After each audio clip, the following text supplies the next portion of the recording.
It's not fair. It's not fair for me. I don't think I'm going to make it. A grieving mother is sharing her pain with Local 10 News after the sentencing of the driver who killed her son in a hit-and-run crash. Stephen Mays was headed to work as a security guard for the Miami Heat when he was killed. Local 10's Andrew Perez is live with the emotional interview with the victim's heartbroken mom. Andrew.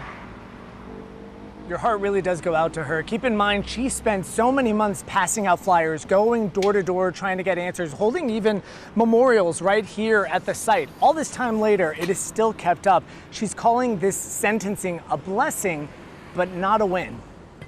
Nothing is good for me. I don't know, I'm still thinking like it's coming. More than 2 years later, she still waits up for him, expects her son to come home as his killer sits in prison. It's not fair. It's not fair. It's not fair. It's not fair for me. For Kesta Nelson, time has stopped, telling us she can't forgive the driver, Brandon Lamar Hunter.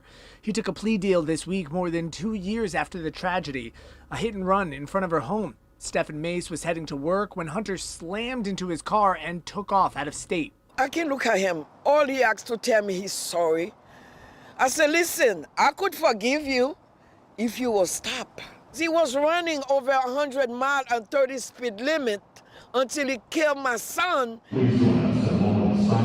Mace was a well-known and loved security guard at what was then the AAA, even the Heat paying tribute.